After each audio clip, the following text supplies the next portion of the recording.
What is up, my ducks and drakes? Welcome to the Crawdad Lake, and today we will be talking about stories from my first grade, continuing on from my first episode about school, about kindergarten stories. First grade was a weird time. It was the last school year in which I had most of my creative freedom. It was a year where my teacher was pretty fascinating, to say the least, and some weird stuff happened. The first story I would like to tell is from the Halloween party. Now, my first grade teacher had a son who was just about our age, only maybe a couple more months older than me. And so she brought him into the class to do activities with us.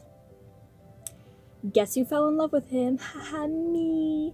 And turns out he liked me too, even when we weren't in school, and I didn't have that teacher as a teacher anymore. I still continued to see him outside of school just for fun. And we were at the park one day and I was in second grade, so technically this isn't a first grade story, but this is continued from first grade. We saw each other at a park, I told him I loved him, and we dated for the next 4 to 5 years. It was crazy. To be honest, we actually never broke up. I just kind of stopped talking to him one day.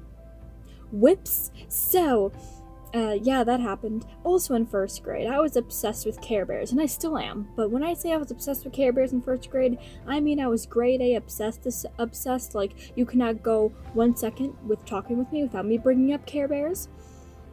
And it was just like my whole life at the time. So, my favorite Care Bear was Harmony Bear. She basically was a singing bear, and I loved her to death. So this inspired me to, whenever I got the chance, sing in front of the class like I'm performing, because I thought Harmony does it, so it's cool, you know? So, like when we were lining up for the bus, I sang the 2 different versions of the Care Bear theme song, and then the class got into an argument because some said, oh yeah, I like the different version, but then some said they couldn't even hear the different version, so there's just a giant argument about whether or not the 2 theme songs were different. And I'm like, one's the extended version, there's more lyrics in one, of course it's different. And that was a trip. Okay, so, also in first grade, I developed a fear for, children's books, just as a whole, for like a solid month, because we were doing a story time this one time. And it was a book that most people know. I got over this fear by 3rd grade, because we actually performed the book in 3rd grade, and I'll tell that in my 3rd grade video. About the old lady walking through the woods, and then she gets chased down by a pair of floating pants, shoes, a hat, a shirt, and then a giant pumpkin, and then she resolves her problem by turning all the floating objects that followed her home into a scarecrow.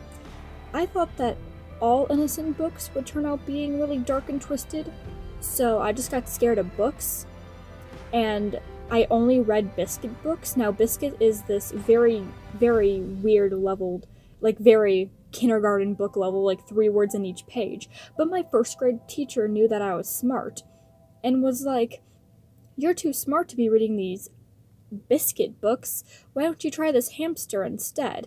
It wasn't Humphrey, but there was this hamster book that I was convinced to read. So she handed me a book and she's like, see, it's another cute animal. And I read through it. And I did not like it at all. I thought this hamster was a freaking bastard, and if I could find out the name, I'll let you know. But I freaking hated this hamster with a burning passion. This hamster was now my enemy, and I refused to read anything that wasn't from the workbook for 2 whole months, besides Biscuit books. Like, the teachers knew I was smart, and I was smart, and I was able to read, and I was able to do all that. But I wasn't able to grow because I was too scared to read anything but Biscuit. What got me out of this loop was when they got rewrites of the Care Bear books, and it's like, hey, this is Care Bears, read it. And I'm like, ooh, Care Bears, and that got me back into reading, and now I'm a freaking bookaholic. Thanks a lot, guys. I really appreciate you wasting my time by convincing me to read. Anyway, also in first grade, my sister was a year old, and she had an addiction to paper. So one day my teacher was collecting homework and was like, hey, where is your homework? And I went, I'm so sorry, my sister ate it. Everyone laughed, and Miss Clarkson was like, we're gonna need I'm gonna need to call home because that's not a good excuse. She called home, and my mom responded, she's not lying. Her sister ate her homework. And so the teacher gave me a weird look. I gave her a very grossed out grin back, and I was excused from the homework assignment. She said just to look out for my homework from now on. And one day I went to my friend's house after school, and she ate half of my workbook. So I had to go back and explain to her that my sister ate most of my workbook. So that was fun. So back in first grade, my mom worked with the PTA. And with this, she helped with Popcorn Fridays. It was basically Popcorn Fridays were days that students came to school with 50 cents and bought a bag of popcorn from the PTA, and it helped support the school. Well, I was always sent down to do popcorn because my mom worked for it, and I'd get free bags of popcorn. I'd be able to stay down there a little bit longer and eat popcorn. It was cool. So one day, this very annoying preppy girl from our class insisted on going down, complaining that I was the one to always go down. Miss Clarkson tried to explain that, well, I should because I get to see my mom. And everyone's like, well, we get to see our parents after school, and some of us don't get to see our parents at all. And I kind of just sat there like, whoops, I just kind of used the excuse that my mom was down there to go down there and miss class. I mean, I didn't mean to offend anyone. And I'm pretty sure that's what they're doing too, going down there to miss class. That's the whole point. So then someone else went to go bring down the popcorn. But in the meantime, I stayed back and I watched the announcements to find out that the person who went down to drop off the popcorn won the mystery box prize on the announcements. And they didn't even know, and no one told them because they went down to get popcorn, so that's their own thing. Also in first grade, there was this kid, which I'm not going to say his real name, I'll call him Ben. Well, Ben had this red Power Rangers ring that said had invincible powers, abilities, things like that, kid stuff. And I told him I didn't like Power Rangers, and that's what inspired him to come up with the story. I do realize now that it's fake.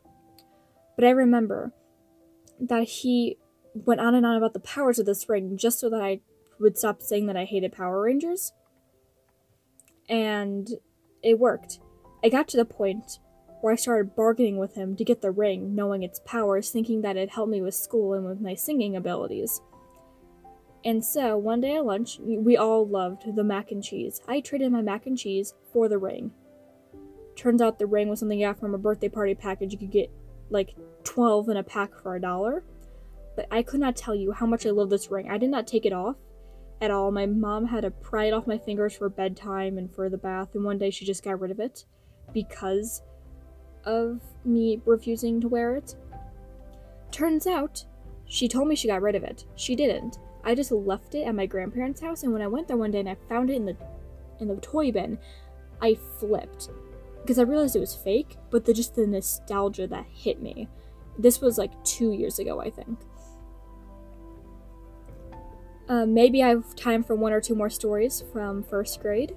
So it was the last day of school and we were doing a Hawaiian theme. We did Hawaiian theme because my first grade teacher really liked Hawaiian culture and all that. So we were playing Limbo.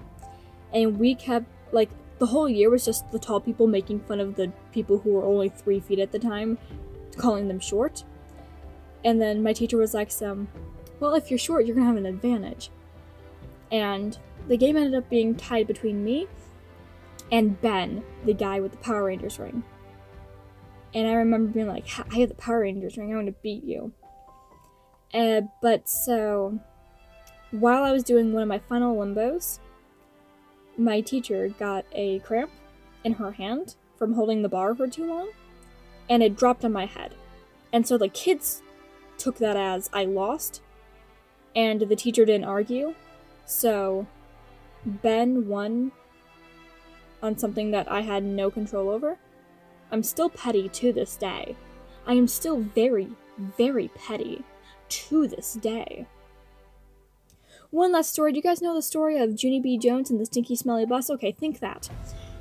I didn't hide out in school overnight. That is not something I did. That'd be insane. But I had to take the bus home from school, and this was the first time I was doing that. I didn't do it much in kindergarten, but in first grade I started taking the bus to and from school. And so, I did not like the bus. It was very loud. It wasn't stinky, it didn't smell. I probably liked the bus, but it was so loud.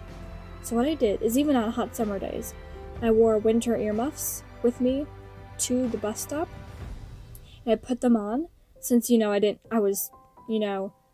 it was 2011 at the time. I was 5, 6 years old. I didn't have a phone or an iPod. So I just wore earmuffs and I sang to myself very loudly to block out the noise. Everyone else hated it, but all in all, it definitely helped me with the bus trip there. I would like to thank all of you guys for watching. If you enjoyed this video, look in the description below for my social medias, like things like Twitter, Instagram, Wattpad. My Discord do be poppin'. If you look on screen in a couple seconds, there'll be videos and things for you to watch. Go check out my live channel. I should be going live at some point today because I have a very special announcement. With that, stay hydrated and do your best.